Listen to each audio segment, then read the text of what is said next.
Welcome back to another video. This week has kind of transitioned. We have hit that spell where that transitional spring through into summer really doesn't exist anymore. I'm one to say climate change has a good factor in that. But all the previous weeks we were really dealing with just really chilly weather, heavier winds, just not nice weather. Crops were in the ground but really haven't been moving. And this week we're dealing with the polar opposite. It slowly started to warm up, but it's just hot. Like it's already 75 at like 8 o'clock this morning. So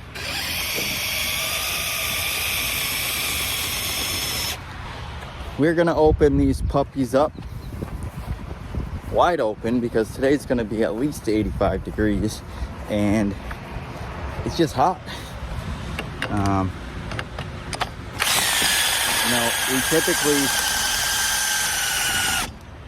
We're typically growing in these structures earlier in the season because we want to, jump start a crop. But, for the first week it was really great.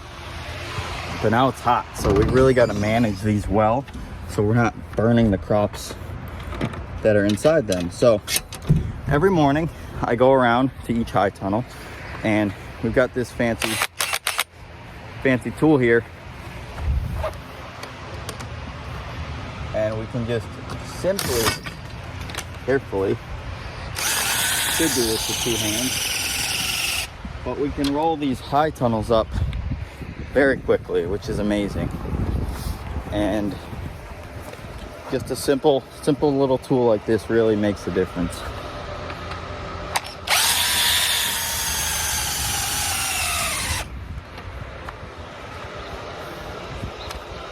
That's that. So we've been having a lot of wind lately, really excessive wind, and a lot of these crops in here are kind of vulnerable to that wind. We've got some tomatoes in here that are at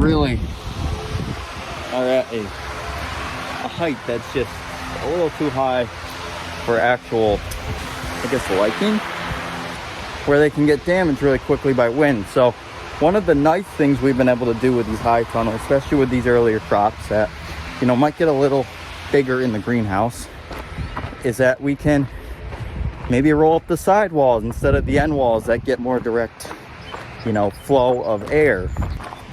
So, we really have some options here where we can roll up the side walls instead of the end walls with these high tunnels. If we just want a little bit of air movement, we can open maybe some of the man doors, like this one's got a nice man door in it. You kind of have to do it in steps throughout the day. And in a typical spring, you might start at 8 o'clock and you open one door. Then 10 o'clock rolls around, you might open another door, or you'll open a main end wall door. And then by like noon or something, maybe you're opening up your side walls. Maybe only a foot or so, or more. And so in the spring with the high tunnels, it's a lot of up and down with everything because the nighttime temperatures are still cooler than wanted. So, we're talking somewhere around probably, 40s. We could, have 50s. So we really want to just be cautious of that. We don't want to damage any of these crops, and we also want to keep them pushing. So but today, this week, is just gonna it's already 75 out and it's 9 o'clock in the morning. So I really just, we're making that decision where let's just open everything up earlier because it's gonna get hot really quick. And so it's just one thing we got to think about, and really just temperature watching. There are electronic, temperature systems that you can set up for, passive greenhouses like this. Which are pretty much computerized gearboxes that sense temperature, and they will roll up the sides, maybe 6 inches at a time instead of, 2.5 feet. So, it's an investment. It's something to think about. I don't think I'm at the scale yet where that is needed. If these greenhouses or high tunnels eventually go into like a greenhouse setting, or a more high dollar crop, you know, it's something to consider. But for now, we can maintain them like this, and it's really works okay. One thing, we had a quick video the other day, but I want to explain that we put whitewash on our greenhouse, which I think I talked about a little bit in a previous video. But this is an all-natural product that will slowly wash off throughout the season. And as you can see, if we look over here, it might be a little difficult, but you can pretty much see through that plastic. You can see the hoops going through. And then if you look behind me, you know, you really can't see any of those hoops coming through. And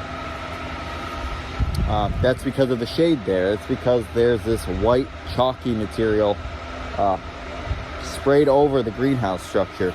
And, you know, just to give you an idea of how that actually looks, what it looks like inside, is that when we walk in this greenhouse and we look up, you know, we can see blue sky very well, very clearly.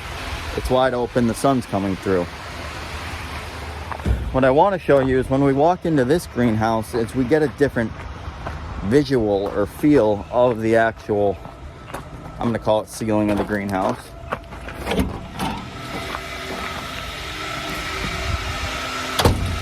But we walk in here and we look up,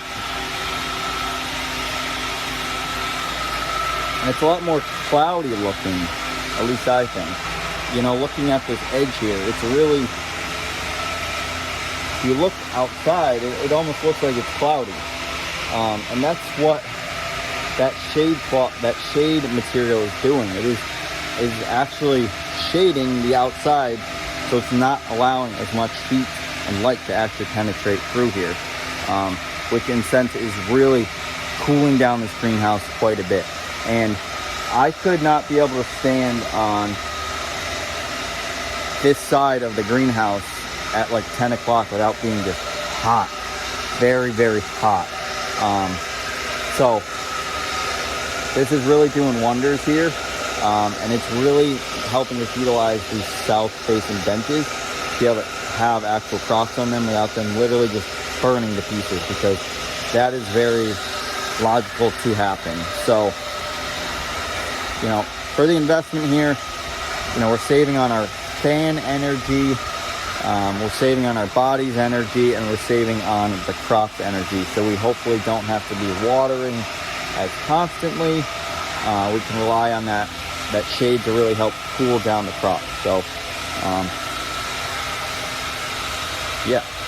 So I really think it's an awesome benefit to have, again, a shade cloth versus an actual liquid shade. There's a big difference there.